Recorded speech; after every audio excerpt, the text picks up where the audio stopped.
Shalom, selamat datang pada ibadah umum Gereja Kristen Oikumene di Indonesia, GKO Jemaat Depok 1. Berikut ini adalah penekanan warta jemaat sepekan. Pada ibadah umum Minggu 15 Desember 2024 akan dilayani oleh hambanya Pendeta Ira Monalisa Teteleta SITEO, Gembala Sidang GKO Depok 1. Ibadah sekolah minggu akan libur dari tanggal 15 Desember 2024 sampai dengan 5 Januari 2024. Masuk kembali tanggal 12 Januari 2025 jam 07.30 WIB. Ibadah remaja taruna akan dimulai dari tanggal 7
nama Tuhan di pagi yang indah ini. Yang akan melayani kita di pagi indah ini yaitu Ibu Pendeta Indah Sriatun, Gembala Sidang dari GKU Bekasi 1.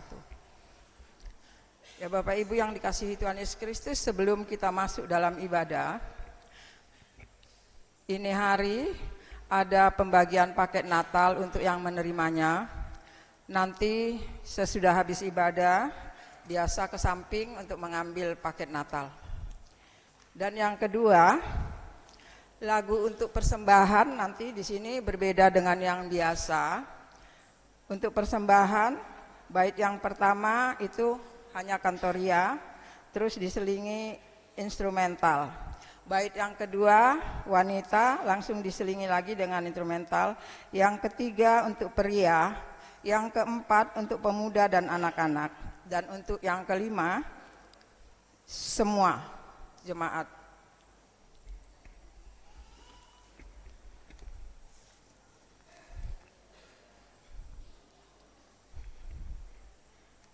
Dan hari ini kita memasuki minggu Advent keempat. Sebelum kita masuk dalam ibadah, mari kita meneduhkan hati kita hadir ke hadirat Allah. Saat teduh dimulai.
Empat lilin yang telah dinyalakan adalah tanda bagi gereja saat ini telah memasuki minggu Advent keempat. Karena itu, dengarlah firman Tuhan yang berkata, sebab itu Tuhan sendiri yang akan memberikan kepadamu suatu pertanda. Sesungguhnya seorang perempuan muda itu mengandung dan akan melahirkan seorang anak laki-laki serta menamainya Immanuel. Jemaat saya undang untuk berdiri, kita akan menyambut pelayan kita, pelayan firman. Kita memuji Tuhan dari Kidung Kesaan 154, oh datanglah Immanuel.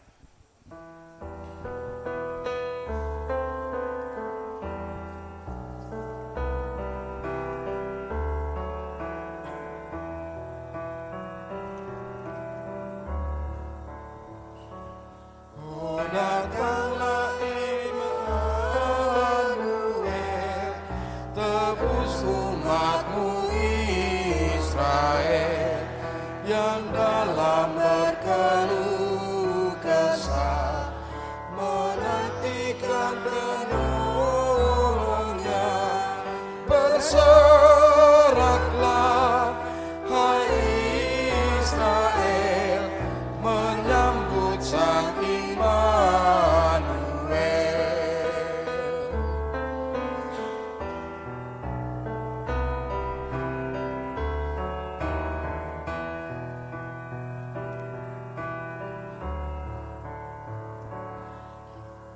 Datanglah Immanuel Kisai, peterkan belenggu padi, dan umatku lepaskanlah dari lembah sengsaranya. Bersoraklah hai Israel menyambut Sang Immanuel.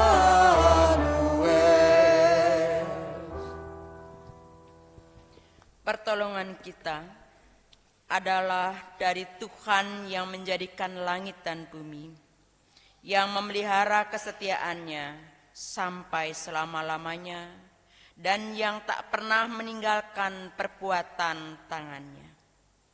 Ibadah Minggu Advent keempat saat ini kiranya hanya jadi di dalam nama Allah Bapa, Putra, dan Roh Kudus.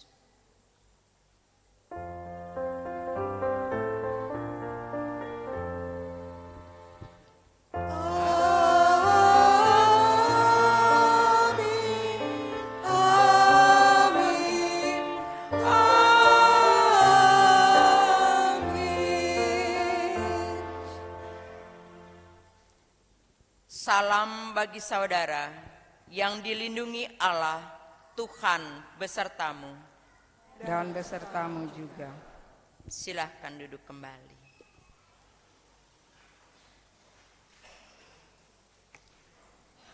Tema pemberitaan firman Tuhan pada hari ini adalah iman, pengharapan, dan kasih. Tema ini berbicara tentang Yesus Kristus yang telah datang ke dunia untuk membawa ketiga hadiah terbesar bagi dunia, yaitu hadiah iman, pengharapan, dan kasih tak pernah diberikan oleh siapapun dan dari manapun. Itu datang bersama Kristus bagi dunia. Firman Allah berkata, "Karena kami telah mendengar tentang imanmu dalam Kristus Yesus dan tentang kasihmu terhadap semua orang kudus, oleh karena pengharapan yang disediakan bagi kamu di surga."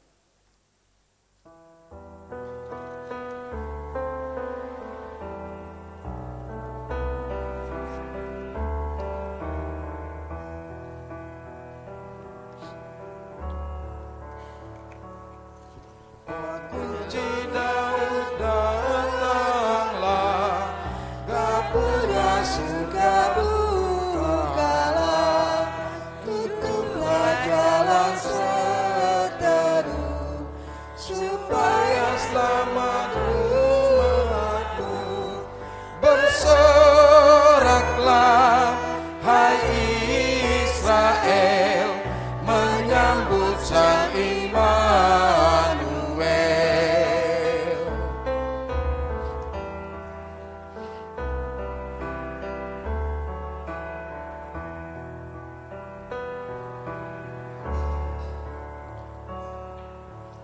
Tuhan Allah datanglah, firman-Mu berkuasalah, seperti waktu Kau beri di atas puncak Sinai. Bersoraklah, hai Israel, menyambut Sang Immanuel.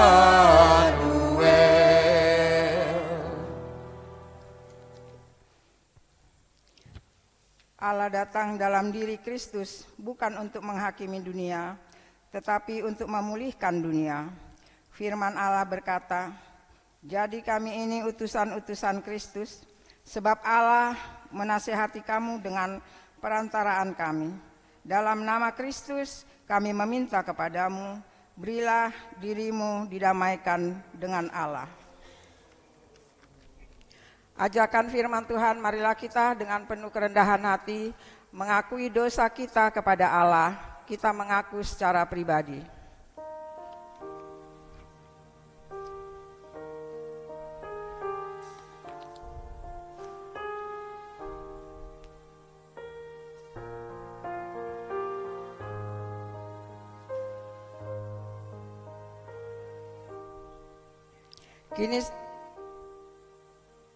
Kini selaku jemaat kita mengaku melalui nyanyian.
Tahan Tuhan, ampunilah kami agar imanku tak kuat.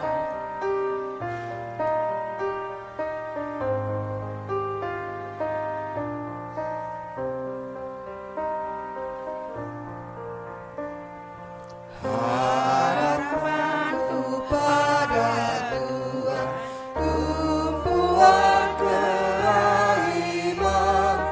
Jika ku menanti Tuhan, sabdanya ku dambakan.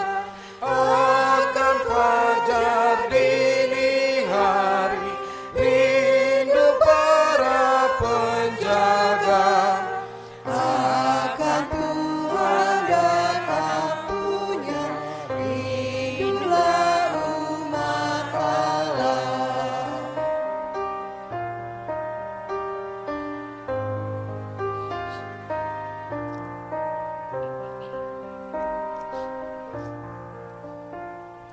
Buatlah umat-Mu Tuhan menantikan sabda-Mu, kerelaan yang sejati hanya ada pada-Mu. Ampun yang berlimpah-limpah hanya pada-Mu Allah. Tuhan, bebaskanlah kami dari hukuman dosa. Bapak Ibu Saudara sekalian, mari kita semua berdiri. Bagi mereka yang telah mengaku dosanya di hadapan Allah, dengarkanlah berita anugerah pengampunan dari Allah. Dia yang tidak mengenal dosa telah dibuatnya menjadi dosa karena kita, supaya dalam Dia kita dibenarkan oleh Allah. 2 Korintus 5 ayat yang ke-21 dalam TB 2023. Berdasarkan firman Tuhan ini, pengampunan dosa sudah berlaku dalam nama Bapa, Putra, dan Roh Kudus. Syukur pada Allah. Setelah kita semua diampuni, ingatlah perkataan firman Tuhan agar kita melakukan apa yang baik. Karena itu, selama masih ada kesempatan bagi kita, marilah kita berbuat baik kepada semua orang, tetapi terutama kepada saudara-saudara seiman kita. Galatia 6 ayat yang 10 dari TB 2. Takutlah akan Allah dan berpeganglah terus pada sabdanya.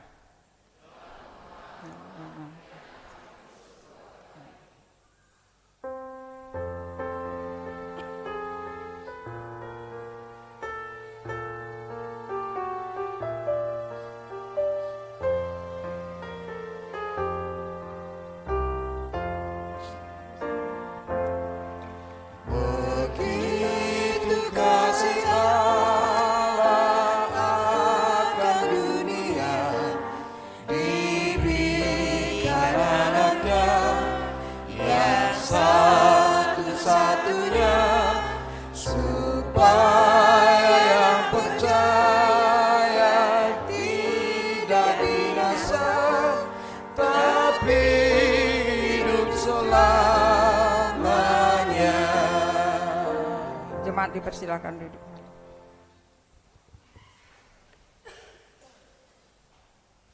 Kita akan masuk ke dalam pelayanan firman. Pada pagi hari ini mari kita mengangkat pujian dari Kidung Keesan 153 pada baitnya yang pertama dan yang kedua.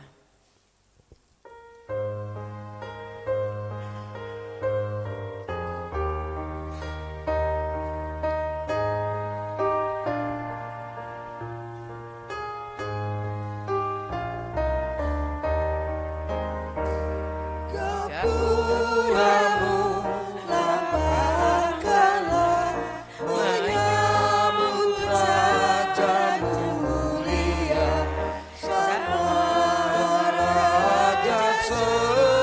semesta dan juru selamat dunia, sejahtera di bawahnya. Dengan meriah nyanyilah, terpuji penebus, Gembala yang kudus.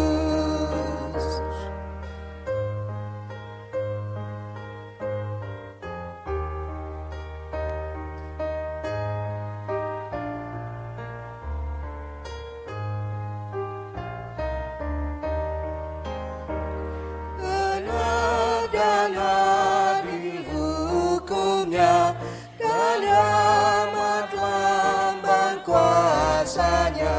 Mahkotanya kekal kudus, wahananya lemah lembut. Berakhirlah keluh kesah, dengan meriah soraklah, terpuji penebus, penolong yang kudus. Mari kita menyatukan di dalam doa. Ya Allah, dalam minggu Advent yang keempat ini, kami akan mendengarkan firman Allah yang menjadi bagian dalam kehidupan kami, yang kami memohon di pagi hari ini, agar firman-Mu menjadi rema dalam kehidupan kami. Maka tuntunlah kami Bapa, untuk kami dapat mengerti maksud kebenaran firman-Mu. Dalam nama Tuhan Yesus Kristus kami bermohon. Amin.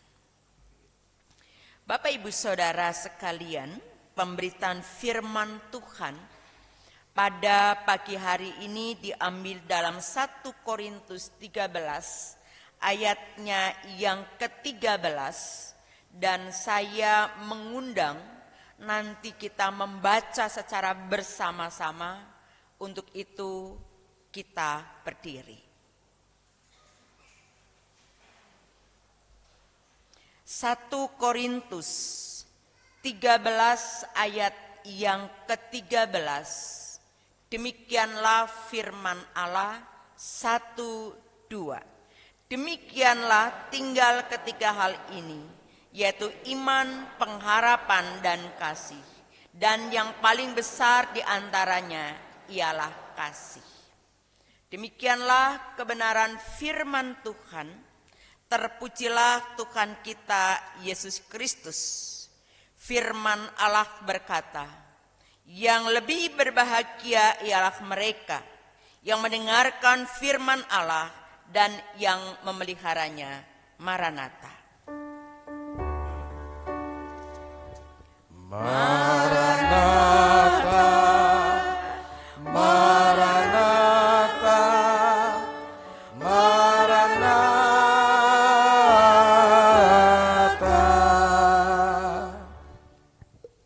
Silahkan duduk kembali Bapak Ibu Saudara sekalian. Shalom. Selamat pagi Bapak Ibu Saudara yang diberkati Tuhan. Hari ini tanggal 22 Desember, kita memasuki minggu Advent yang keempat. Dan di dalam minggu Advent yang keempat ini pun saya menangkap ada sebuah hal yang istimewa berkaitan dengan Hari Ibu.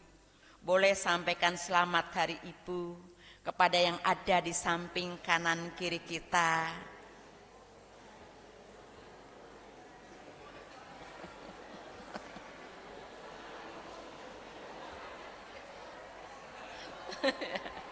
Ya.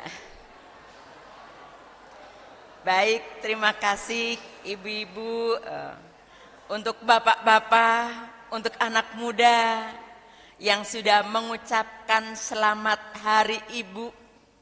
Ada yang mengatakan bahwa di hari ibu ini satu harilah untuk ibu-ibu untuk bersantai.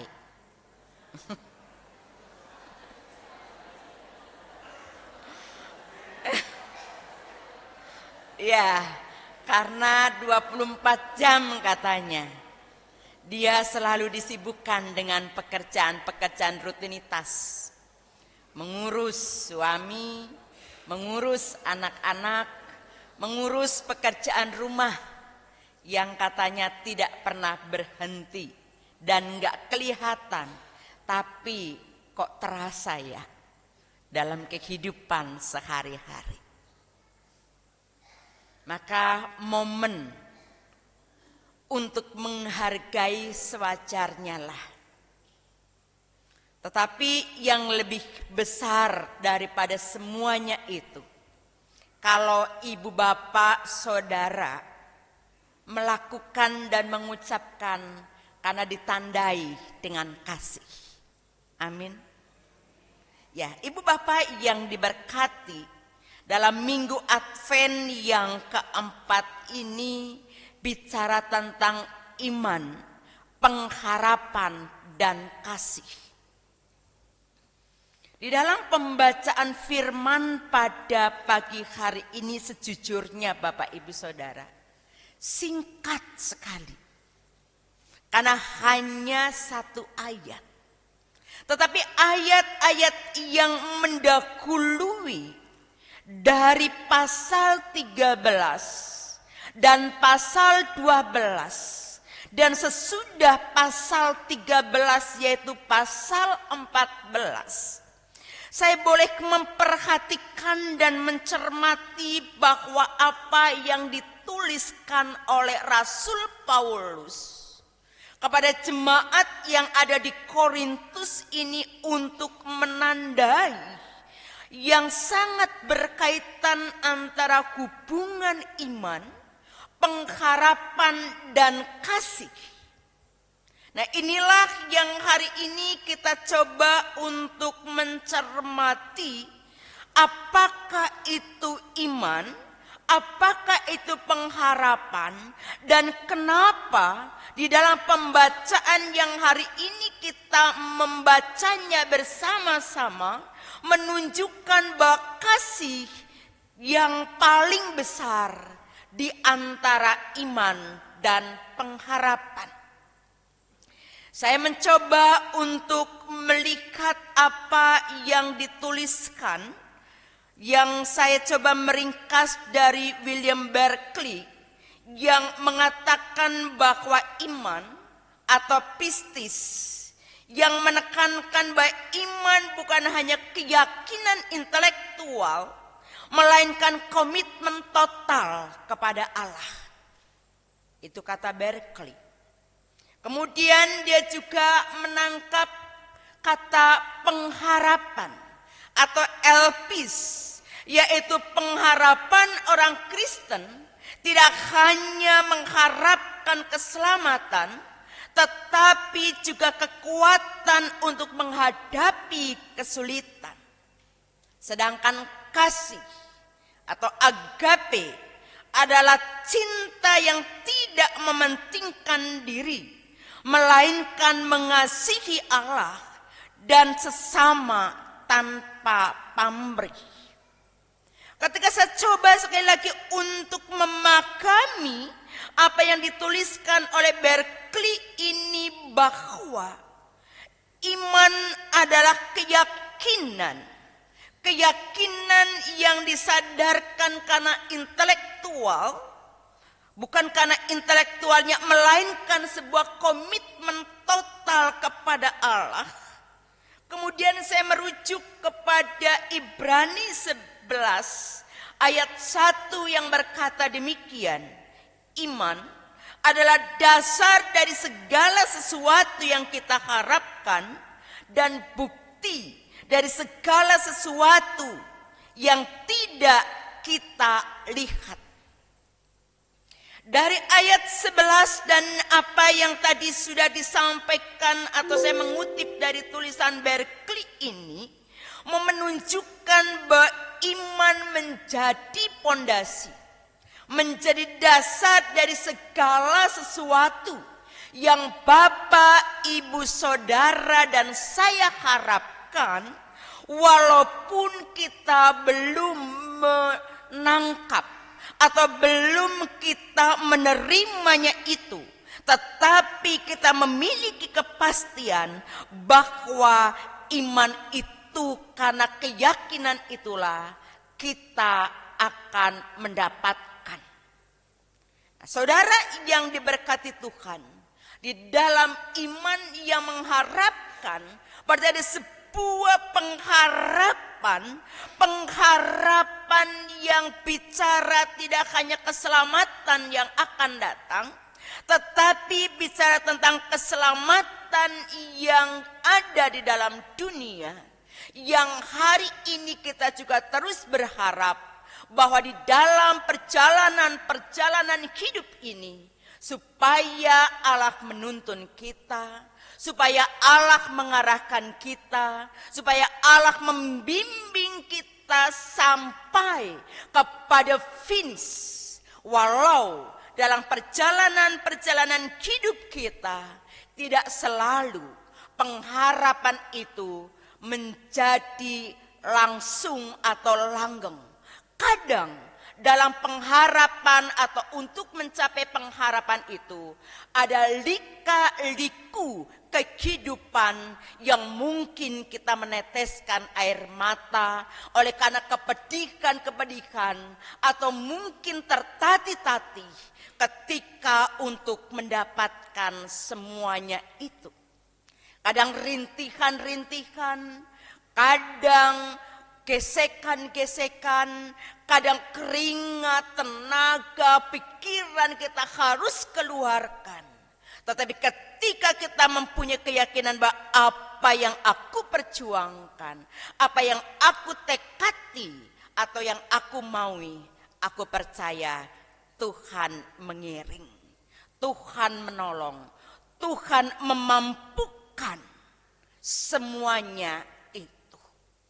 Yang menarik Ibu Bapak Saudara yang diberkati Tuhan, itulah pengharapan sebagai orang-orang yang beriman.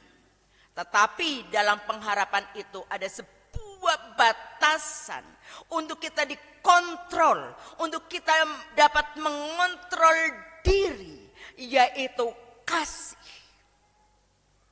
Ibu Bapak yang diberkati, ketika kita melihat dan mencermati, sekali lagi di dalam pasal yang ke-13, di situ dikupas secara tajam, secara lebar dan dalam sekalipun aku dapat berkata-kata dengan semua bahasa manusia dan bahasa malaikat, tetapi jika aku tidak mempunyai kasih, aku sama sekali atau aku sama dengan gong yang berkumandang dan canang yang bergemerincing. Bapak Ibu, ketika kembali saya melihat kata yang ditulis oleh Rasul Paulus kepada jemaat yang ada di Korintus, dia katakan, sekalipun aku pandai berkata-kata dan mungkin lebih dari bahasa yang kita hanya mengerti bahasa Indonesia, bahasa Inggris, mungkin lebih banyak bahasa yang kita mampu.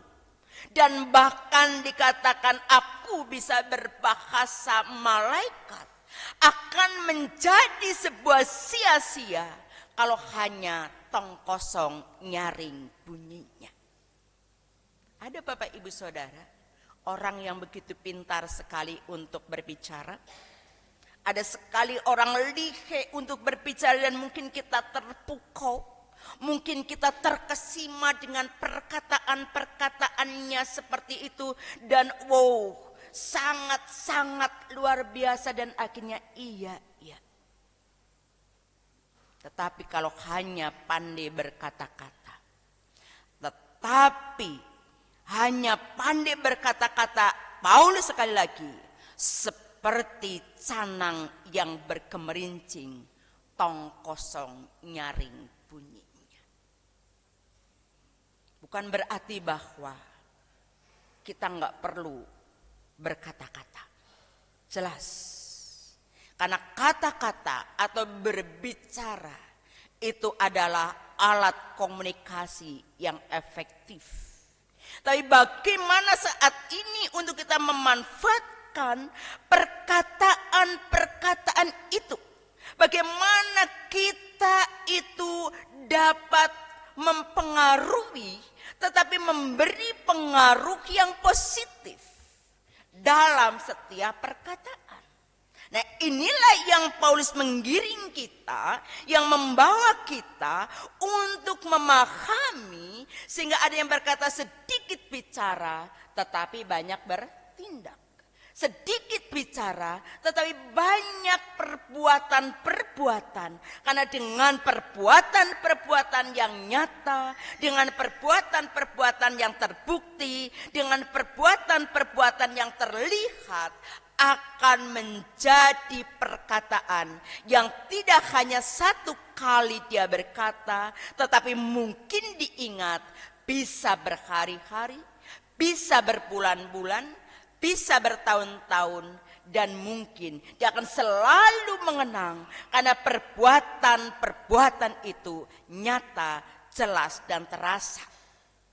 Nah, ini saudara yang diberkati oleh Tuhan, yang menjadi satu penekanan yang saya menangkap dan yang melihat bagaimana Paulus menandaskan untuk dari ketiganya itu kasih yang lebih utama. Kalau saudara, ibu bapak, dan yang dikasihi oleh Yesus Kristus, di dalam ayat-ayatnya yang keselanjutnya itu menjelaskan ayat yang ketiga, saya lompat dari ayat yang kedua.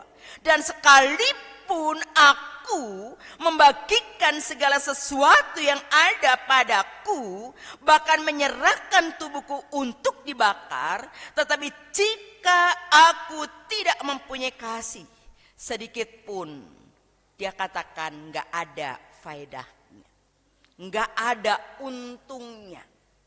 Padahal bayangkan Bapak Ibu Saudara sudah memberikan nyawanya. Nyawa berarti kan hidup.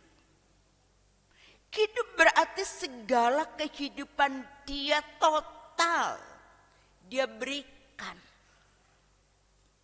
Tapi kok dibilang nggak ada faedahnya, nggak ada untungnya, enggak ada nilai baiknya. Orang akan katakan, aku sudah memberikan nyawaku, aku sudah memberikan hidupku kepada engkau kekasihku, kepada istri, kepada anak-anak. Lihat, aku sudah berjuang sedemikian rupa, aku sudah melakukannya dan semaksimal mungkin aku sudah lakukannya. Bahkan aku pun harus bekerja keluar jauh untuk kebutuhan hidupmu. Tapi ada seorang istri yang katakan, belum cukup. Anak bilang katakan, aku belum merasakan kasih itu. Bingung kan? Sudah berjuang. Maka saya menangkap bahwa kasih itu tidak yang seperti itu. Tetapi kasih itu bicara tentang hati. Kasih itu bicara tentang kepekaan. Kasih itu bicara tentang eksistensi hidup kita. Itu yang Tuhan maui. Itu anak yang maui. Itu istri yang maui. Itu suami yang maui, yang kekendaki. Saya beberapa waktu yang lalu mengkonseling seorang suami istri. Ya sudah pernikahannya sudah cukup lumayan. Sudah 6 tahun sudah cukup lumayan. Dia mengungkapkan istrinya, aku mengasihimu. Bahkan segala hidupnya ia pun beri. Sama. Suaminya juga, aku mengasihi engkau. Aku berjuang untuk keluargamu. Tetapi di belakangnya dia bermain api. Gimana hayo Bapak Ibu Saudara sekalian? Dia bilang mencintai secara utuh, tapi dia bermain api dengan wanita lain. Saya katakan, iya, kamu ngomong seperti itu. Tetapi perbuatanmu itu justru menyakitkan istrimu, menyakitkan anak-anakmu. Menyakitkan karena engkau katakan iya di bibirmu, tetapi engkau mengkhianati cintamu, mengkhianati kekasihmu, mengkhianati perjanjianmu, mengkhianati kasih Allah. Sebab pernikahan adalah ide kreatifnya Allah. Saya katakan ide kreatifnya Allah, Allah yang mempertemukan, Allah yang menyatukan, Allah yang menetapkan. Inilah kasihmu yang seharusnya engkau kasihi selama-lamanya, hanya maut yang memisahkan. Maka apa saudara? Ketika kasih itu dikhianati, terjadi pertengkaran. Karena satu sisi dia nggak mau dikhianati. Engkau sudah mengkhianati dan menyakiti aku. Engkau sudah menghina aku, merendahkan keluargaku, bahkan merendahkan nama Tuhan yang dipermuliakan. Saya sampai katakan, Bapak nggak layak pegang anak itu. Karena ketika engkau sedang pegang anak itu, engkau sedang mengkhianati dan melukai hati dia. Yang polos engkau kotori, yang polos yang jujur engkau dustai. Tapi seorang wanita, saya katakan, apakah ibu mau mengampuni? Bu, bukan hanya satu kali loh aku mengampuni. Sudah 2 kali loh dia lakukan itu. Ini yang sudah ketiga kali aku baru melaporkan kepada ibu. Ngeri. Saya hanya katakan sekarang, kalian duduk mau berdamai tinggalkan atau enggak. Karena kuncinya tanggalkan, lupakan. Dan jangan bermain api lagi. Kita kan punya kasih yang terbatas. 1 kali aku sudah maafkan, 2 kali aku maafkan, 3 kali begitu kan. Perempuan kadang juga bisa kuat ya, ketika dalam kondisi yang dia merasakan bahwa ia telah direndahkan. Ibu bapak yang diberkati Tuhan, saya tadi memberikan satu contoh. Apakah model kasih itu yang sudah kita dapatkan, yang kita sudah terima, yang Yesus Kristus telah mencurahkan kasih-Nya, sama dia mencurahkannya tanpa pamrih, yang memberikannya tanpa pamrih, yang tidak menghitungnya secara pamrih, dan bahkan dosa-dosa kita pun sudah ditanggungnya. Dia melupakan semuanya itu. Saya mau katakan seperti seorang wanita itu, belajar menghidupi seperti Yesus Kristus yang telah menghidupkan saudara. Yang telah memulihkan dari kungkungan dosa dan menjadi benar. Sama saya juga katakan, hai engkau Bapa, ayo tinggalkan. Engkau sudah dibersihkan, jangan dikotori lagi. Dan nyatakanlah kasih itu kepada pada pasanganmu seutuhnya, seluruhnya. Berikanlah itu karena Tuhan mau supaya kasih itu menjadi praktek hidup yang nyata dalam kehidupan sehari-hari. Maka saya melihat satu catatan penting, bagaimana akhirnya Paulus memperkatakan kasih lebih besar daripada iman, lebih besar daripada pengharapan. Karena saya menangkap di ayat yang keempat hingga ayat yang ketujuh, kasih itu sabar. Kasih itu sabar. Katakan samping kanan kiri, kasihmu sabar ya. Bilang, jangan marah-marah.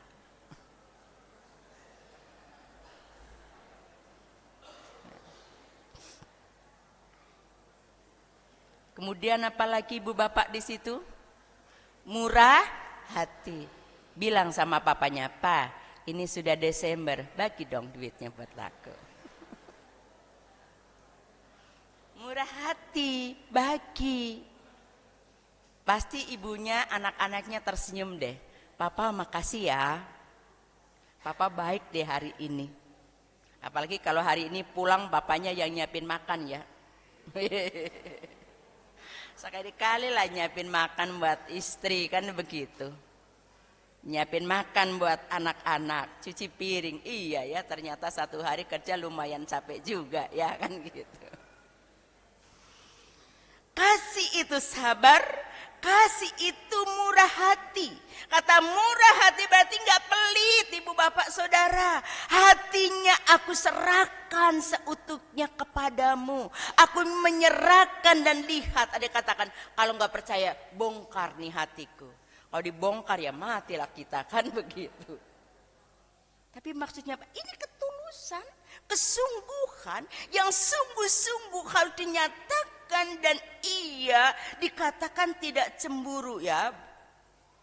Kalau istri lihat suaminya jalan sama yang lain, cemburu enggak ya? Cemburu enggak ya bapak, ibu-ibu? Kalau anak muda lagi pacaran tiba-tiba pacarnya jalan sama cewek yang lain gitu, cemburu enggak? Wih, api cemburunya tuh luar biasa. Ada saya melihat TikTok begini nih. Ini karena pengaruh TikTok ya. Bapaknya bilang, "Mama, aku mau pergi jalan sama si Esther." Maaf ya kalau di sini ada Esther ya. Mamanya yang lagi nyapu, istrinya, "Enggak apa-apa, jalan aja." Terus, "Kok mama enggak marah sih sama saya? Jalan sama Esther." "Ngapain aku marah sama kamu?" Terus dia bilang, "Berarti mama enggak mengasihi ya?" Karena mama enggak cemburu. Nah, kadang begitu juga ya. Ingin diperhatikan. Tapi ya janganlah mencoba-coba main api. Karena bisa saja juga nanti akan timbul kecemburuan.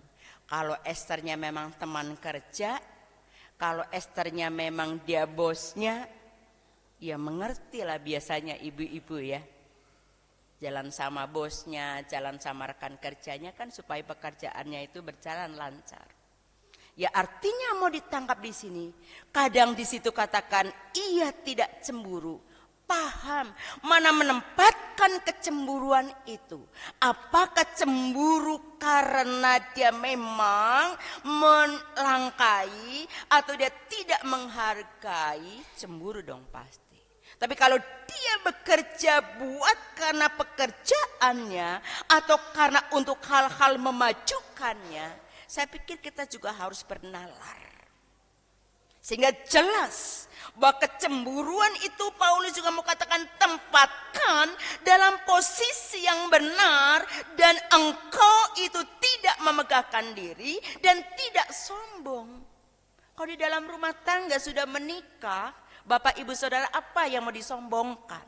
Mungkin dulu waktu anak muda, waktu kita masih muda, masih sombong-sombong dikit lah gitu kan. Saya punya ini, bapak ini punya ini, saya punya perusahaan, bapak punya perusahaan dan lain sebagainya. Tetapi ketika kita sudah masuk dalam rumah tangga, sudah terbuka semua. Nggak ada yang dapat disembunyikan. Bahkan dompet kosong pun pasangannya tahu. Ada yang pasangannya tidak mengerti dompetnya Bapak Ibu? Ada enggak? Oh ada ya. Berarti ada yang disembunyikan. Ya, ini dia. Boleh, tetapi jelaskan, aku simpan ini untuk masa depan kita ya. Gitu. Jangan untuk dijalankan sendiri. Nanti tiba-tiba ada debt collector datang, tiba-tiba ada penagih datang, gimana Bapak Ibu? Ramai kan? Artinya tetap harus dikomunikasikan. Kan kasih itu tidak boleh membohongi. Kasih itu harus jujur, kasih itu tulus. Kasih itu dikatakan ayat yang kelima, tidak melakukan yang tidak sopan dan tidak mencari keuntungan diri sendiri. Bahkan kadang rela banyak yang berkorban. Karena saudara berkorban, Bapak Ibu berkorban, karena Yesus sudah berkorban untuk kita. Bahkan sekali lagi nyawanya pun tidak diperhitungkan oleh dunia ini. Tapi dunia mencampakkan dia. Tapi dunia tidak merespon, maka bersyukurlah Bapak Ibu Saudara yang merespon kasih cinta Allah, cinta Yesus Kristus yang hari ini kita merayakannya atau kita mempersiapkan penantian kasih Yesus Kristus yang nyata kepada dunia ini.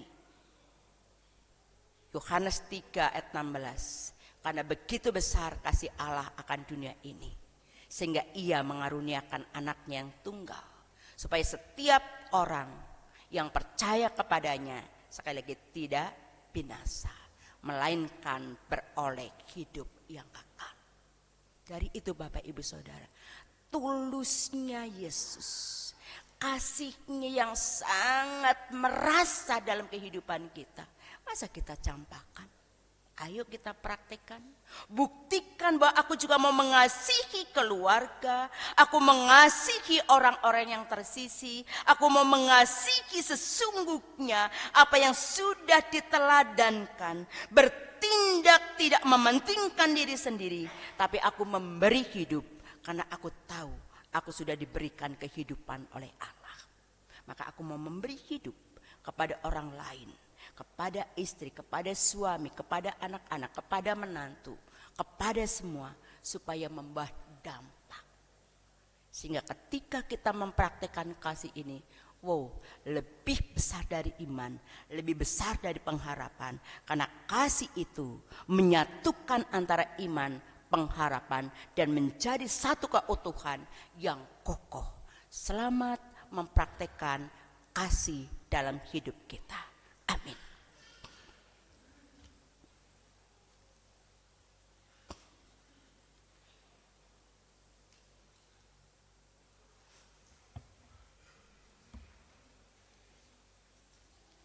Kita akan merespon kebenaran firman Allah dengan mengangkat bait yang ketiga dan kelima.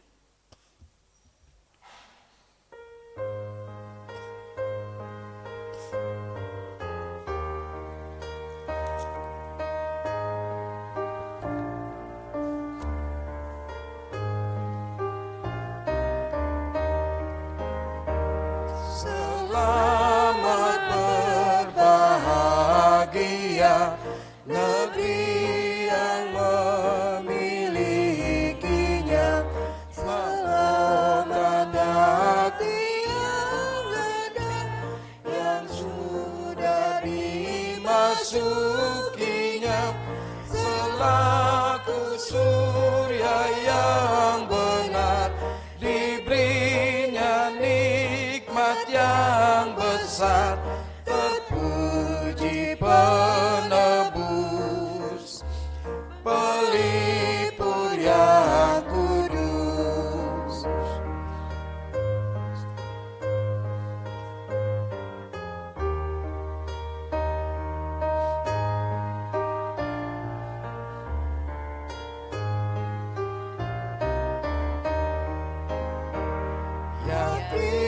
Yesus Juru Selamatku, ku buka hati bagimu. Ya Tuhan, masuk dan beri pengasihan-Mu tak henti, dan Roh Kudus jadikanlah penunjuk jalan yang bakal. Nama-Mu penebus,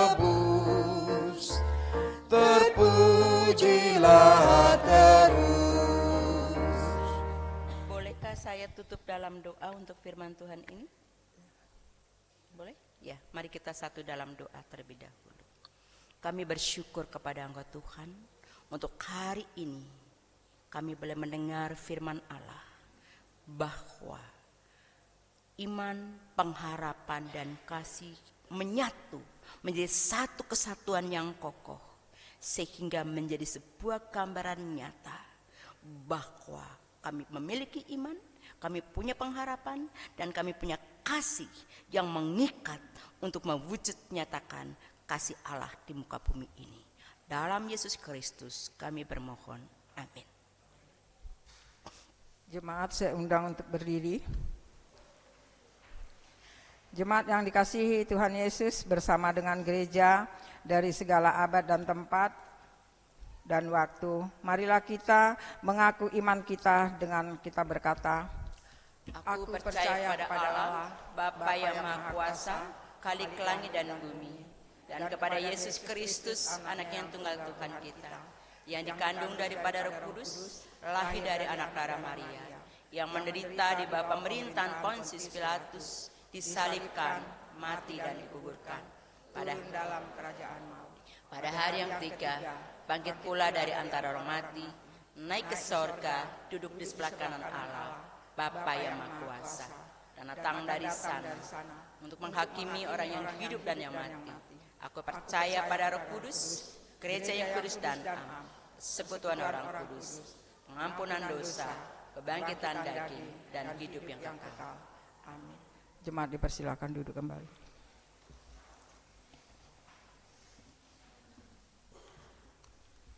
Mari Bapak Ibu Saudara sekalian, kita akan masuk di dalam doa syafaat.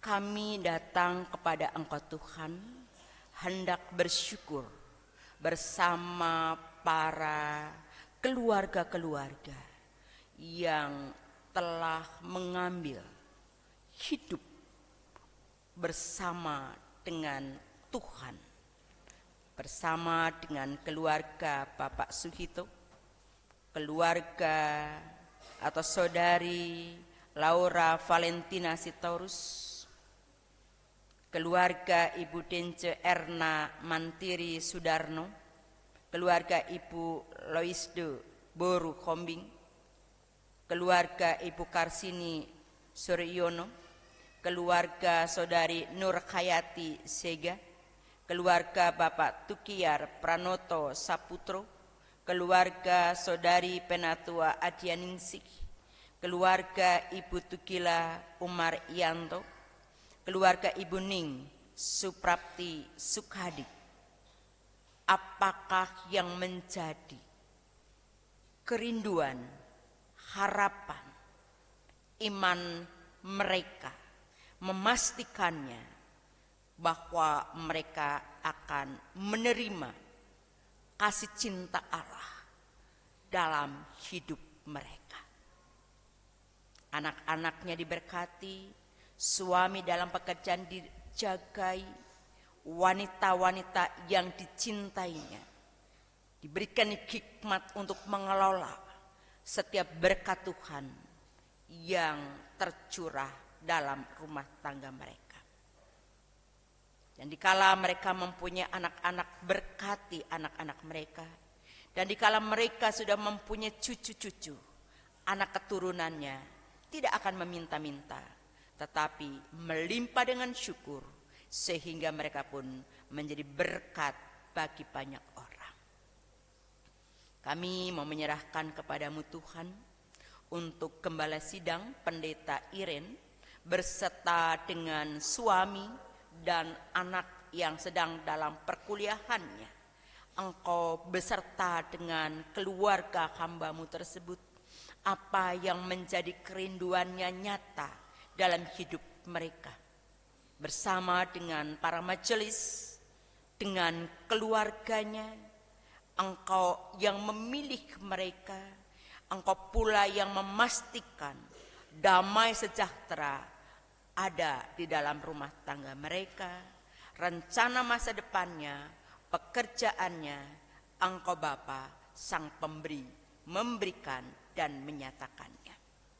Para pekerja gereja beserta dengan keluarga, kami juga mohon lawatan-Mu Tuhan, memberkati hidup mereka, hati yang dipersembahkannya, sehingga hatinya meluap dengan syukur, dan syukur Tuhan memberikan limpahan kepadanya.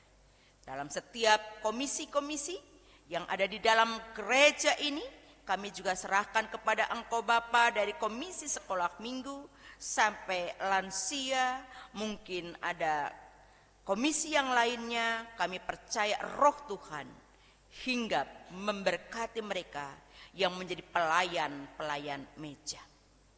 Bagi anak-anak Tuhan yang sedang mencari pekerjaan dan yang sedang bergumul dengan pasangan hidup, Engkau Bapa mengerti manusia butuh bekerja untuk hidup, dan Engkaulah yang memberikan itu tepat kepada anak-anak Tuhan. Sebab janji-Mu akan memberkati mereka. Demikian juga untuk pasangan hidup, kami juga sangat percaya sebab Engkau sendiri katakan tidak baik manusia itu seorang diri. Maka Engkau akan memberikan pasangan yang baik, yang takut akan Tuhan, yang menjadi model rumah tangga yang takut akan Tuhan. Dan dikala mereka sudah menikah, mendambakan keturunan, ya Tuhan, Engkau akan membukakan kandungan seorang istri, sehingga mengandung anak ilahi, dan anak itu anak yang akan menjadi berkat bagi bangsa negara, bagi kemuliaan nama Tuhan. Dan ibu-ibu yang sedang mengandung, ya Tuhan, bayi itu bayi yang Tuhan anugerahkan, yang akan menyukacitakan keluarga, dan berkati bapak ibunya yang mempersiapkan sedemikian rupa sehingga anak itu tumbuh kembang dengan sempurna. Bangsa dan negara serta kota Depok kami serahkan kepada Engkau Bapa, supaya berkati bangsa negara kami, kota Depok ini, dengan pajak naik 12% untuk di tahun 2025, pastilah Tuhan tolong bangsa ini untuk dapat memakai pajak 12% itu membangun negara lebih hebat lagi dari hari-hari yang lalu. Dan kami semua sebagai bagian dari masyarakat Indonesia bertanggung jawab untuk kemajuan bangsa, dan kami juga sangat percaya bahwa limpahan berkat Allah mengalir dalam hidup kami. Pos pelayanan Dalung Bali sebagai pos dari GKO Depok 1 ini. Kami percaya Engkau pakai gereja ini untuk menjangkau pos pelayanan Dalung, sehingga banyak jemaat yang mengenal Kristus, kasih nyata dalam jemaat tersebut, jalinan persahabatan antara pelayan dengan jemaat berjalan dengan lancar. Kami juga serahkan sinode GKO dengan jajaran-jajarannya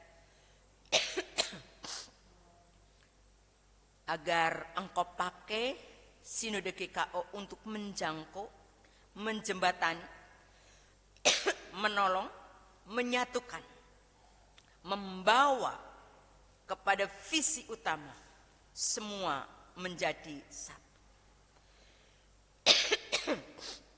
dibutuhkan kebersamaan, kesehatian, kasih.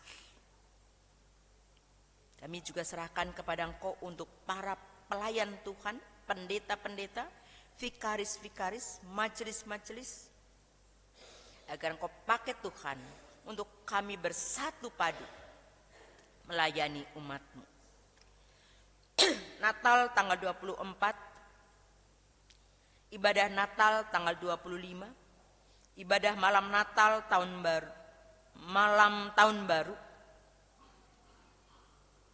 Kami memohon Bapa supaya semuanya berlangsung dengan aman. Polisi, tentara, angkatan darat, angkatan laut, angkatan udara yang Tuhan pakai untuk menjaga keamanan bangsa ini, Kau pakai mereka 24 jam. Dan juga dinas kebakaran, kebanjiran dan lain sebagainya yang Kau pakai Tuhan yang selalu siap siaga menolong umat. Sebab diperkirakan di bulan-bulan ini fenomena alam mempengaruhi dan Tuhan memberikan kecermatan untuk mengantisipasi sehingga akan aman. Natal Pelpri sesinode tanggal 11 Januari, Natal Pemuda tanggal 18 Januari, kami percayakan Pelpri sesinode baik secara onsite maupun secara live streaming boleh hadir untuk bersekutu menjadi pribadi-pribadi yang diberkati Allah.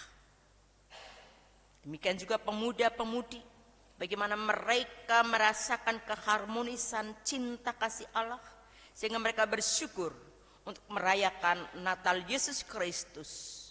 Dan mereka katakan, aku juga mau bersyukur Yesus datang untuk kami. Para pekerja yang sedang merenovasi gedung gereja ini, kami percaya Engkau telah memilih mereka, para pekerja-pekerja, untuk membangun, merenovasi gedung gereja ini, sehingga gereja ini semakin kokoh, semakin apik, dan pakai panitia perenovasian gedung ini Tuhan. Bukan hanya ia, tapi rumah tangganya pun diberkati. Jemaat yang sedang sakit atau sedang di dalam pemulihan, bersama dengan Ibu Lemina Turnipsi Haloho, Ibu Supartina Makatipu, Ibu Siti Sudarsi Tukiar, Ibu Farida Sibueya, Ibu Juliana Siwu, Ibu Ariati Marlina Sega, Bapak Hari Laisina, Saudara Gustav An Mama, dan Saudari Yuli yang sedang atau yang akan operasi di rumah sakit UI.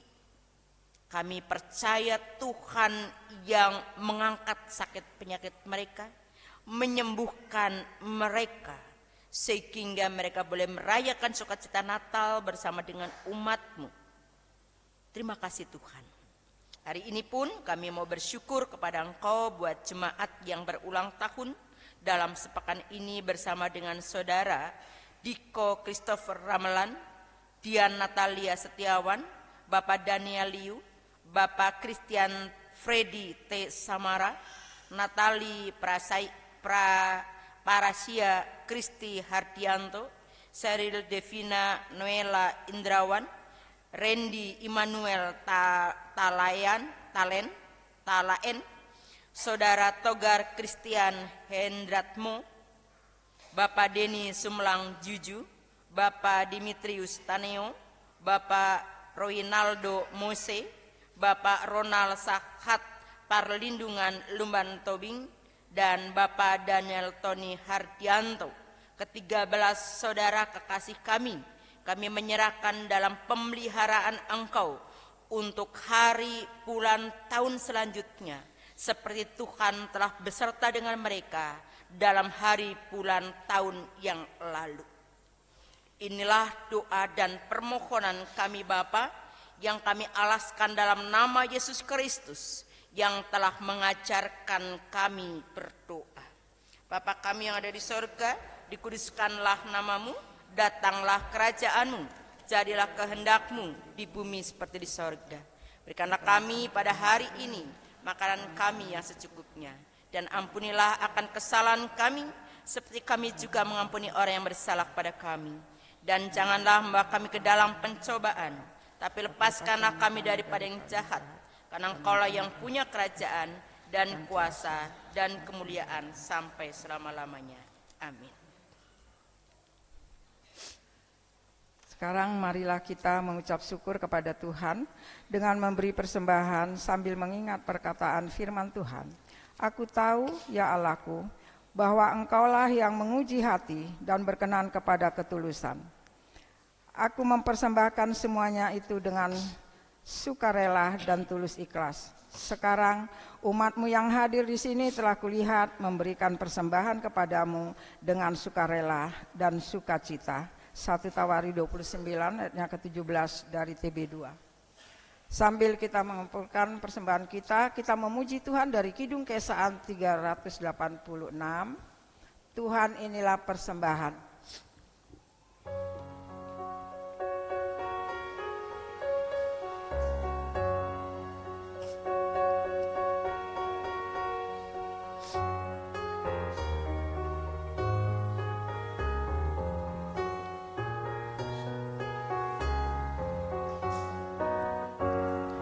Tuhan inilah persembahan dari dikas saja asalnya. Kami mohon kuduskanlah persembahan dari umat-Mu.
Persembahan wujud hormat kami bagimu.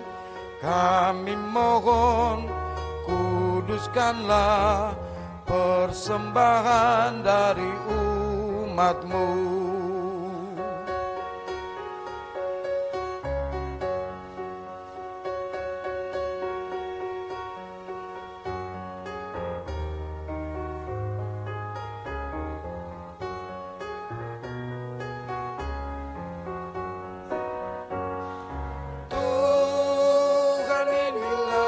Persembahan yang tak memuaskan hatimu, kami mohon kuduskanlah persembahan dari umat-Mu.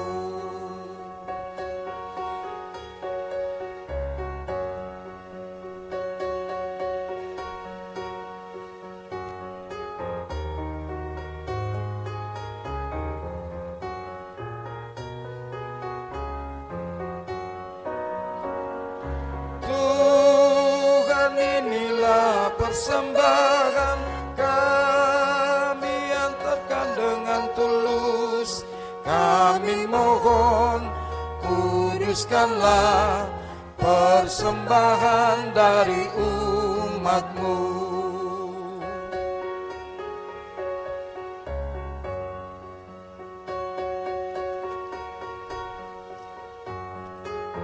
Jemaat saya undang untuk berdiri.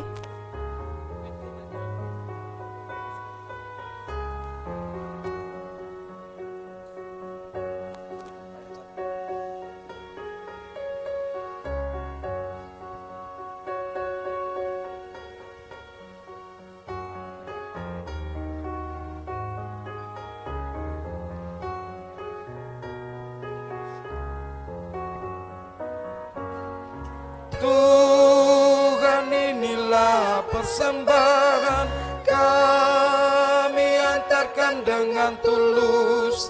Kami mohon, kuduskanlah persembahan dari umat-Mu. Mari kita berdoa. Allah Sang Sumber Berkat, kami membawa persembahan sebagai tanda syukur dan simbol penyerahan diri kepadamu. Kami bersyukur telah memperoleh anugerah keselamatan di dalam cinta kasih Kristus. Mampukanlah kami untuk terus berbagi dan menjadi saksi Kristus dimanapun kami berada. Ini doa kami ya Tuhan, terpujilah Engkau selama-lamanya. Amin. Bagi kita semua jemaat, untuk kita merayakan Natal malam tanggal 25, tanggal 24, kita semua berbaju pakaian daerah, dari daerah masing-masing untuk malam Natal. Karena tanggal 24 kita di situ merayakan Natal jemaat juga. Terima kasih.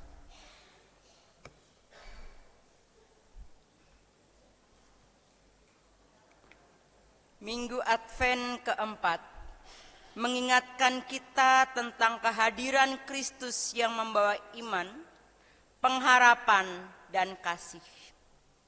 Ketiga hal ini bukan lagi hanya berada di dalam Kristus, tetapi juga sekarang harus hidup di dalam orang percaya.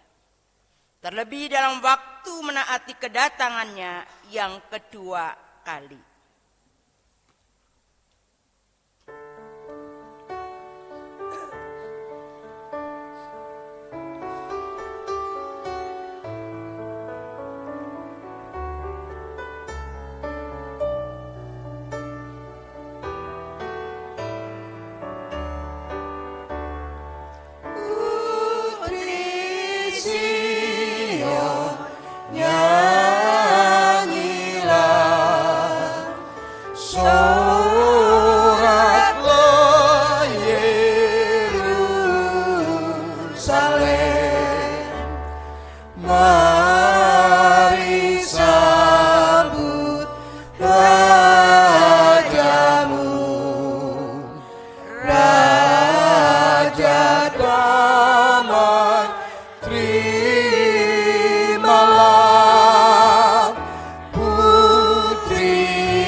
Arahkanlah hatimu, Kami mengarahkan hati kepada Kristus. terimalah berkat Tuhan. Tuhan memberkati engkau dan melindungi engkau. Tuhan menyinari engkau dengan wajah-Nya dan memberi engkau kasih karunia. Tuhan menghadapkan wajah-Nya kepadamu dan memberi engkau damai sejahtera.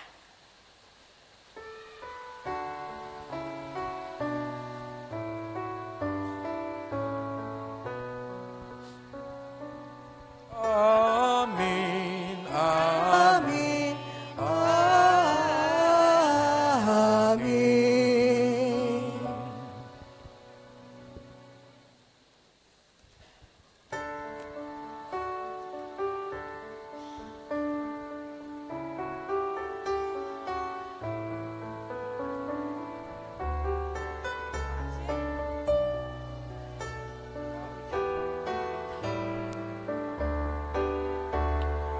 Hosiana